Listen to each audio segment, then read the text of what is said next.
నమస్తే జీవనరేఖ child care కి స్వాగతం. శిశువు రెండవ నెలలో పడిన తర్వాత ఎలాంటి మైల్ స్టోన్స్ ఉంటాయో గత ఎపిసోడ్ లో తెలుసుకున్నాం. ఈ నెలలో శిశువుల్లో కొన్ని కండిషన్స్ తల్లిదండ్రులని ఆందోళనకి గురి చేయవచ్చు. వాటిలో కొన్ని క్రేడిల్ క్యాప్, క్రూకెట్ ఫీట్, వీటితో పాటుగా ఇంగ్వెనల్ హెర్నియా అనే ఈ కండిషన్స్ లో గజ్జల్లోకి పేగు జారటం కూడా గమనించవచ్చు. ఇక శిశువులను ఎందుకు బోర్లా పడుకోబెట్టకూడదు అనే సందేహం కూడా నవజాత శిశువుల పేరెంట్స్ లో కలగొచ్చు. ఈ సందేహాలన్నింటి సమాహారమే ఈనాటి జీవనరేఖ చైల్డ్ కేర్.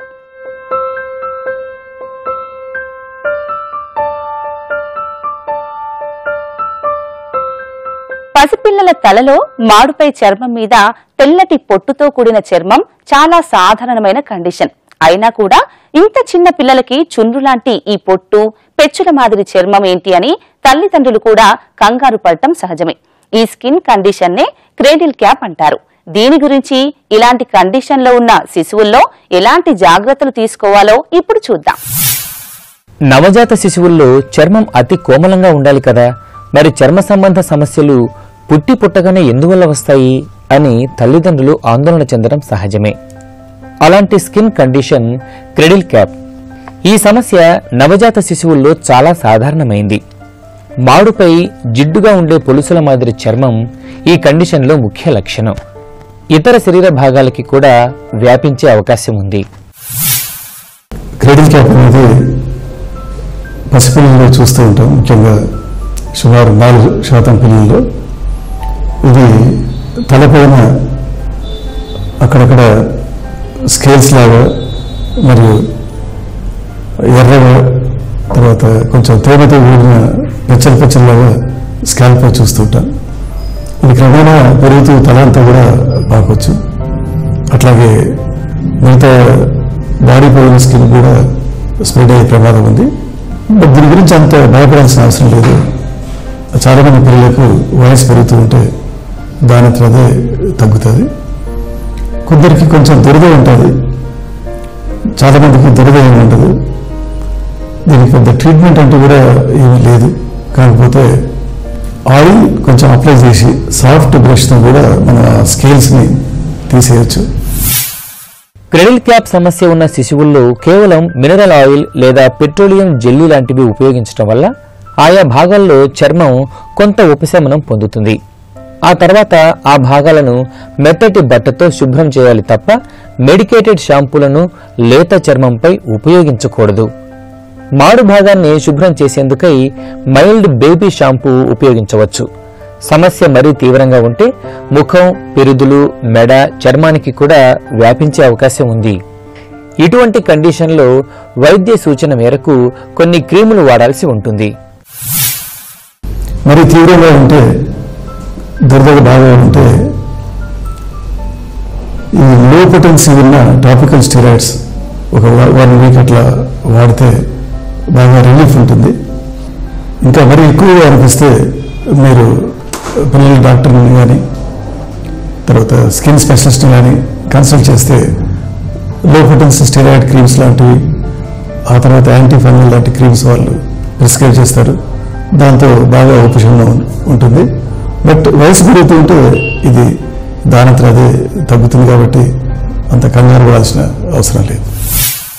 చర్మంలో ఉండే సెబేషియస్ గ్లాండ్స్ నుంచి ఫ్యాట్ ఎక్కువగా ఉత్పత్తి కావటం కారణంగా వచ్చే క్రెడిల్ క్యాప్ సమస్యలో భాగంగా ముఖ్యంగా మాడు భాగంలో చెమ్మగా ఉండే పులుసులు, ఎర్రగా మారిన చర్మం, దురద, ఈ సమస్య తలంతా వ్యాపించడం జరగొచ్చు. దీనిని చుండ్రుతో పొరబడే అవకాశం ఉంది. అంతేకాదు, ఈ కండిషన్ ఉన్న శిశువుల్లో ఎదిగే కొద్దీ చర్మ సమస్యలు వస్తాయా అని కూడా సందేహం వస్తుంది. ఇందు గురించి వైద్యులు ఏమంటున్నారో ఇప్పుడు చూద్దాం.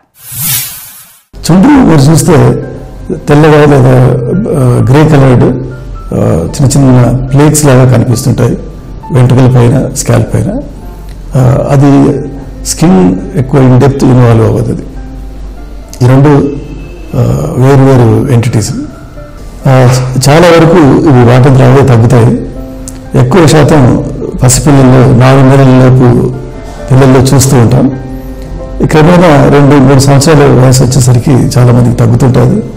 తగ్గి మరలా అడోలసెంట్ ఏజ్లో మరలా రావచ్చు, యవ్వనం వయసులో రావచ్చు. బట్ మీరు అన్నట్టుగా చాలా కండిషన్స్, స్కిన్ కండిషన్స్ దీన్ని మిమిక్ చేస్తుంటాయి. ఎటోపిక్ డర్మటైటిస్ లాంటివి, సోరియాసిస్ లాంటివి. అవి మాత్రం చాలా సంవత్సరాలు ఉంటాయి. వాటికి ప్రత్యేకమైన ట్రీట్మెంట్ స్కిన్ డాక్టర్ వెళ్ళాల్సిన అవసరం ఉంటుంది. నవమాసాలు తల్లి కడుపులో ముడుచుకొని ఉండటం కారణంగా శిశువుల కాళ్లు, పాదాలు కొంత వంకరగా ఉండటం గమనించవచ్చు. బాణమాకారంలో వంగినట్టు ఉండే కాళ్లు, పాదాలు కూడా వంకరగా ఉండటం చూసి తల్లిదండ్రులు ఆందోళన వ్యక్తం చేస్తూ ఉండటం సహజమే. క్రికెట్ ఫీట్ గా చెప్పుకునే ఈ కండిషన్ గురించి మరిన్ని వివరాలు ఇప్పుడు చూద్దాం. శిశువు పుట్టిన నెల తర్వాత కూడా శిశువులో కొన్ని ఫిజికల్ కండిషన్స్ తల్లిదండ్రులను ఆందోళనకు గురి చేసేవిగా ఉంటాయి. వాటిలో ఒకటి క్రికెట్ ఫీట్, అంటే కాళ్ళు లోపలి వైపుకు వంగినట్టుగా ఉండటమే కాకుండా పాదాలు వంకరగా ఉండటం. దీని వెనుక ముఖ్యంగా 2 కారణాలున్నాయి.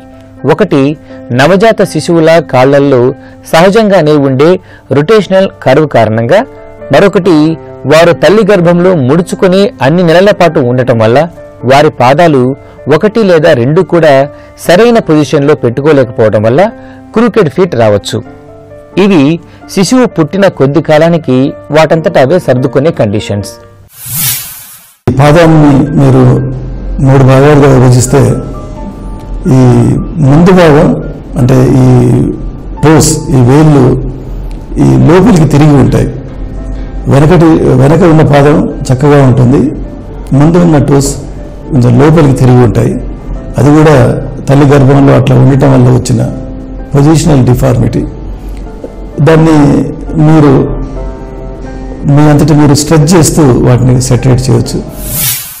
చాలా అరుదైన కండిషన్ అయినా కానీ నవజాత శిశువులు ఉన్న తల్లిదండ్రులు సిట్స్ లేదా సడన్ ఇన్ఫాంట్ డెత్ సిండ్రోమ్ అనే కండిషన్ గురించి కొంతైనా అవగాహన కలిగి ఉండటం తప్పనిసరి.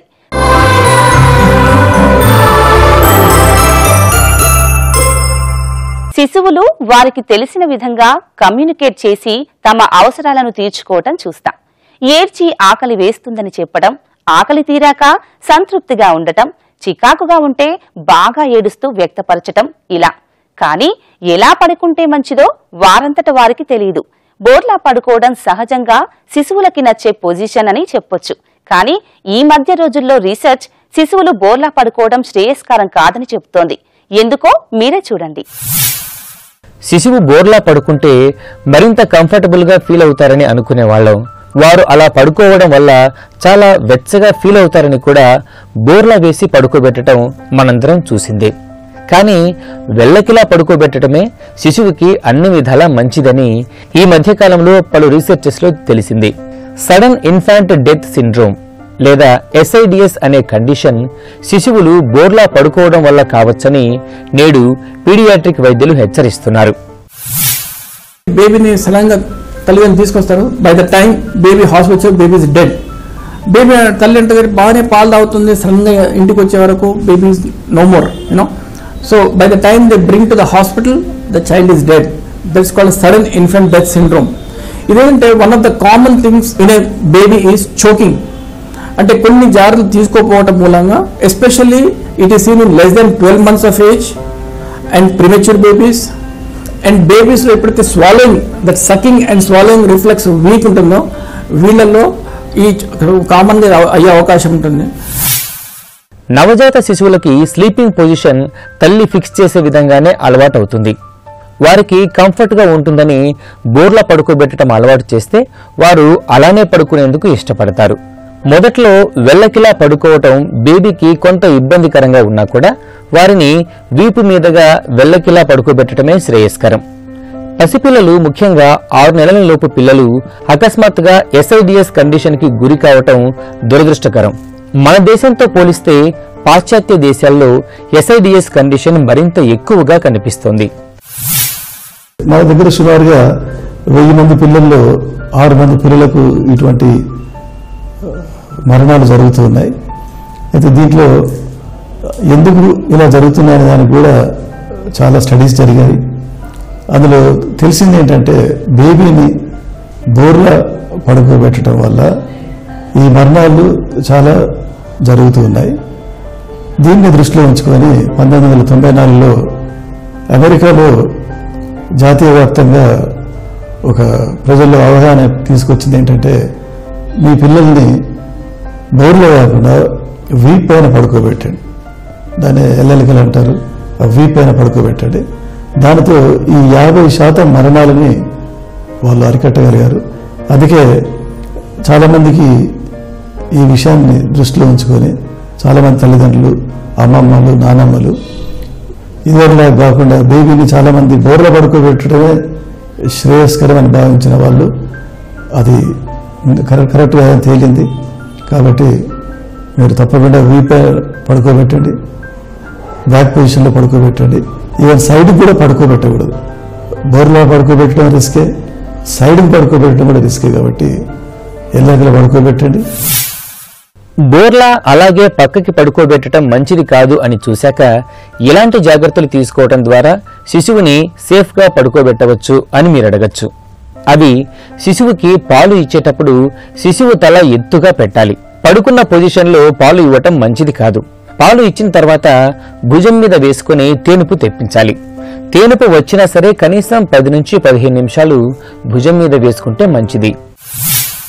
దాని తర్వాత పడుకోబెట్టినప్పుడు కూడా తల ఎత్తు మీద ఉంచి కొంచెం పక్కల పడుకోబెట్టాల ఆర్ ఎల్లికల, బట్ నెవర్ బోర్లో పడుకోబెట్టకూడదు. బోర్లో పడుకోబెట్టే పిల్లల్లో ఈ చోక్ అయ్యి సడన్ ఇన్ఫెంట్ డెత్ సిండ్రోమ్ అయ్యే ఛాన్స్ ఎక్కువ ఉంటాయి. రేర్లీ కొంతమంది పిల్లల్లో there is a syndrome called long QTc syndrome. అంటే అదొక heart condition where the abnormal prolongation of the Q wave, that is called long QTc syndrome. అటువంటి పిల్లల్లో కూడా రీసెర్చ్ ద్వారా చెప్తారు ఇటువంటి సడన్ ఇన్ఫెంట్ డెత్ సిండ్రోమ్ అయ్యే అవకాశం ఉంటుంది. వేరే కండిషన్ ఏంటంటే ఒక్కొక్కసారి వెన్ చాలా స్వాడ్లింగ్ అంటే బేబీని ఎక్కువ కవర్ చేయడం మూలం కానీ ఆర్ ఇన్అడ్వెంట్ తెలియకుండా బ్లాంకెట్ ముఖం మీద కవర్ చేయడం కానీ చలికాలం ఎస్పెషల్లీ ఆర్ ఉయ్యాల్లో బాగా ఎక్కువ స్టఫ్డ్ ఉన్న ఉయ్యాల్లో పడుకోబెట్టినప్పుడు బేబీ పక్కకు తిరిగి ముఖం పక్క తిరిగిపోయి the nose can get choked. These are the conditions for sudden infant death syndrome. శిశువుని పడుకోబెట్టే మంచం మీద లేదా ఊయలలో వేసే పక్క మరీ మెత్తగా కూరుకుని పోయేట్టుగా ఉండకూడదు. అలాగే బేబీకి కప్పే దుప్పటి లేదా బ్లాంకెట్ కూడా మరీ మెత్తగా మందంగా ఉండకూడదు. పలుచటి కాటన్ బెడ్షీట్ ని ఉపయోగించడం మంచిది. శిశువు తల్లి పక్కనే పడుకోవటం కూడా మన సమాజంలో సాధారణమే. కానీ నేడు SIDS కోణంలో ఆలోచిస్తే శిశువుని తల్లి ఉన్న గదిలోనే ఆమె పక్కగా విడిగా వేరే పక్క మీద పడుకోబెట్టడం మంచిదని చెబుతున్నారు పీడియాట్రిక్ వైద్యులు. తల్లి పక్కనే బేబీని పడుకోబెట్టుకుంటారు.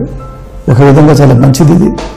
బట్ దీనికంటే మంచిది మదరింగ్ రూమ్. అంటే బేబీ మంచంపై బేబీ పడుకుంటుంది, బేబీ పక్కన వేరే మంచంపై తల్లి పడుకోవాలి. అది అట్లా చేయటం వల్ల కూడా మనం ఈ మరణాలను తగ్గించవచ్చు. మరియు బేబీ పక్కన లో సోషియో ఎకనామిక్ ఫ్యామిలీస్లో లేక ఫ్యామిలీ ట్రెడిషన్స్ ప్రకారం బేబీ పక్కనే అక్కో అన్నో పిల్లలు కూడా పడుకొని ఉంటుంటారు. ఇవన్నీ ఈ మరణాలని పెంచుతుంది. అట్లాగే తల్లి స్మోక్ చేయకూడదు, ఆల్కహాల్ తీసుకోకూడదు, సబ్స్టెన్స్ లాంటివి ఏమి యూజ్ చేయొద్దు. ఇవన్నీ రిస్క్ ఫ్యాక్టర్స్. ఇందులో మేజర్ రిస్క్ ఫ్యాక్టర్ ఈ సడన్ ఇన్ఫాంట్ డెత్ సిండ్రోమ్ అరికట్టడానికి బేబీస్ని మీరు బోర్లా పడుకోబెట్టకూడదు. సాధారణంగా టమ్మీ స్లీపింగ్ బేబీస్ అంటే బోర్లా పడుకోవటం అలవాటుగా ఉండే వారిలోనే SIDS సమస్య అధికంగా ఉంటుందని కూడా చిన్నపిల్లల వైద్య విభాగంలో జరుగుతున్న రీసెర్చ్లు చెబుతున్నాయి. బోర్లా పడుకున్న శిశువుల్లో ఏదైనా ఇబ్బంది వస్తే వారు ఏడ్చినా కూడా వినిపించకపోవచ్చు. మీ శిశువు బోర్లా పడుకోవటానికి అలవాటు పడి ఉంటే వెంటనే వారిని వెల్లకిలా పడుకునేందుకు ప్రిపేర్ చేయాలి.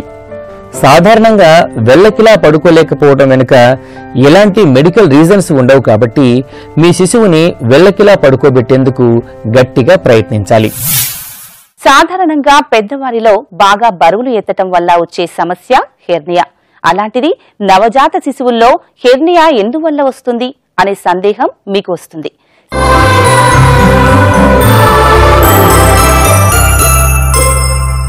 కడుపులో పేగు జారి గజ్జెల్లో ఒక చిన్న ఉండలా కనిపిస్తుందంటే అది ఇంగ్వేనల్ హెర్నియా కావచ్చు. పెద్దవారిలో హెర్నియా వస్తుందని విన్నాం. మరి పసిపిల్లల్లో ఎందువల్ల ఇది వస్తుంది? ఇది ఆందోళన చెందాల్సిన విషయమా అని మీరు అడగొచ్చు. ఇందుకు సమాధానాలు ఇప్పుడు చూద్దాం. అప్పుడే పుట్టిన పిల్లల్లో చాలా సాధారణంగా చూసే మెడికల్ కండిషన్ హెర్నియా. అది అంబిలికల్ హెర్నియా కానివ్వండి, లేదా ఇంగ్వైనల్ హెర్నియా, లేదా స్క్రోటల్ హెర్నియా అయినా కూడా ఇది ఉన్న అత్యధిక కేసుల్లో పెద్దగా ఆందోళన చెందాల్సిన అవసరం లేదు. ఇక ఈ కండిషన్ ప్రత్యేకించి ఎవరిలో వస్తుంది అని చూస్తే, ఈ హెర్నియా అనేది చాలా చాలా సాధారణంగా చూస్తుంటాము. ముఖ్యంగా ప్రిమేచ్యూర్ పిల్లలు, 9 నెలలు నిండని పిల్లలు మరియు తక్కువ బరువుతో పుట్టిన పిల్లల్లో దాదాపు 30% మంది పిల్లలకు ఈ హెర్నియా చూస్తుంటాం. అట్లాగే మంచి బరువుతో 9 నెలలు నిండాక పుట్టిన పిల్లల్లో కూడా చూస్తాం. సుమారు 5 నుండి 6% పిల్లల్లో ఈ హెర్నియా చూస్తూ ఉంటాం. 100 మంది పిల్లలు చూస్తే 6గురికి ఇది ఉంటుంది. దీన్ని స్నానం చేయించే తల్లి లేదా అమ్మమ్మ వీళ్ళు అనుమానపడతారు. ముఖ్యంగా గ్రాయిన్స్లో, ఇంగ్వైనల్ ఏరియాలు, దాన్ని గజ్జలు అంటాం, గజ్జల్లో స్వెల్లింగ్ లాగా, వాపులాగా వస్తుంది. దాన్ని కొంచెం ప్రెస్ చేస్తే అది మెత్తగా ఉంటుంది, లోపలికి బొడుగ్గానే లోపలికి వెళ్ళిపోతుంది. ఇదేంటంటే కడుపులో ఉండాల్సిన పేగు పొరలు ఈ కడుపు నుండి బీజానికి వెళ్ళే దారి ద్వారా బయటకు వస్తున్న సమస్య ఇది. ఆడ మగ తేడా లేకుండా ఈ సమస్య ఎవరిలోనైనా రావచ్చు. అమ్మాయిల్లో అయితే జారుతున్న పేగు, దాని పొరలు, అలాగే వాటితో పాటు ఓవరీలు అంటే అండాశయాలు కూడా గజ్జల్లోకి దిగే అవకాశం ఉంది. చాలా సందర్భాల్లో ఈ కండిషన్ని తల్లిదండ్రులు నిర్లక్ష్యం చేస్తూ ఉంటారు. ఇది ఎటువంటి నొప్పి లేనిది కావడం మూలాన హెర్నియాని పెద్దగా పట్టించుకోకపోవడం కూడా కారణం కావచ్చు. ఒకటి మాత్రం గుర్తుంచుకోవాలి, ఈ కండిషన్ని సరిచేసేందుకై ఎలాంటి మందులు పనిచేయవు. కేవలం శస్త్రచికిత్స ఒక్కటే హెర్నియాకి ట్రీట్మెంట్. దీనికి శస్త్రచికిత్సే దీనికి మార్గం. తప్పకుండా చిన్నపిల్లల డాక్టర్ని కన్సల్ట్ చేయండి. డాక్టర్ గారు మళ్ళీ పీడియాట్రిక్ సర్జన్ దగ్గర పంపిస్తారు. సర్జన్ గారు చూశాక సర్జరీ అవసరం అని చెప్తే మాత్రం నిస్సంకోచంగా సర్జరీ చేయించుకోండి. లేనిచో ఇది క్రమేణా పెరుగుతూ ఉంటుంది. ప్లస్ ఆ కాలువలోకి, ఆ ఇంగ్వైనల్ కెనాల్లోకి ఎప్పుడైనా ఎక్కువ మోతాదులో పేగు కానీ, పొర కానీ, ఓవర్ కానీ వచ్చి అబ్స్ట్రక్ట్ అయ్యి వాపుతో టైట్ అయ్యి అది వెనక్కి రాలేక, ప్లస్ దానికి రావాల్సిన లోపల రావాల్సిన రక్త ప్రసరణ ఆగిపోతే అది ఆ పేగు నల్లగా అవటం, అమ్మాయి అయితే ఓవరీ ఉంటే ఓవరీ నల్లగా అవటం, దానివల్ల సిస్టమిక్గా ఈవెన్ పూర్తి దేహంలో కూడా మార్పులు వచ్చి సీరియస్ అయ్యే ప్రమాదం ఉంటుంది. ఆపరేషన్ చేసిన ఆ పేగు, ఆ పొరలు, ఆ ఓవరీ తీసేయాల్సి వస్తుంది. కాబట్టి గ్రామాల్లో కొన్ని చోట్ల అదే తగ్గుతుంది, లేదా ఏదో ఒక 5 రూపాయల బిల్ల కట్టి ప్రయత్నం చేస్తుంటారు. ఇవేవి పనిచేయవు. ఇది కాల వ్యాపారం జరగటం తప్ప ఇంకేముండదు.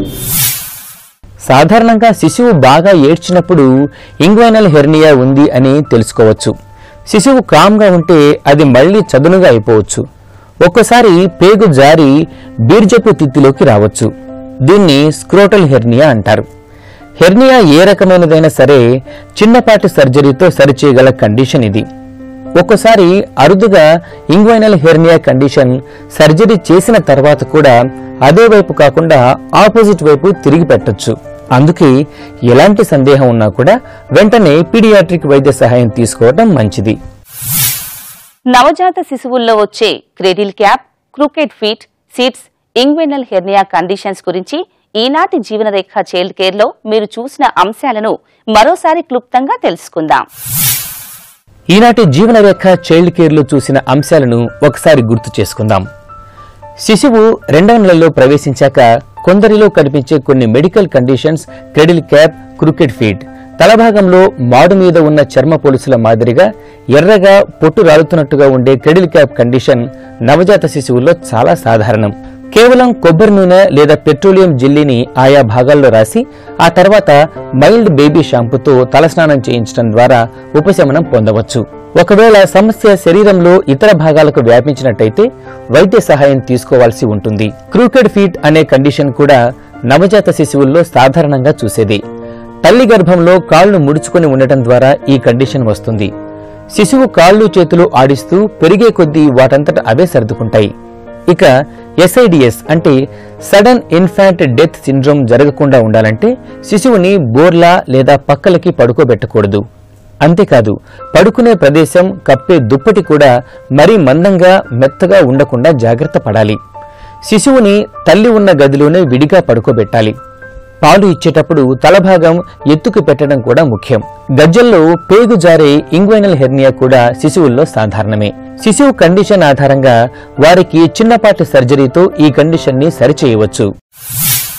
ఈనాటి జీవనరేఖ చైల్డ్ కేర్ లో శిశు సంరక్షణ దిశగా మేమందించిన వివరాలు మీకు చక్కని అవగాహన పెంపొందిస్తాయని ఆశిస్తున్నాం. మరో అంశంతో మీ జీవనరేఖ చైల్డ్ కేర్ లో మళ్లీ కలుద్దాం. అంతవరకు సెలవు. నమస్కారం. జీవనరేఖ చైల్డ్ కేర్ కార్యక్రమాన్ని మీరు www.youtube.com/ETV Life Indiaలో చూడొచ్చు మరియు www.facebook.com/ETV Life India అలాగే www.twitter.com/ETV Life Indiaలో ఫాలో చేయొచ్చు.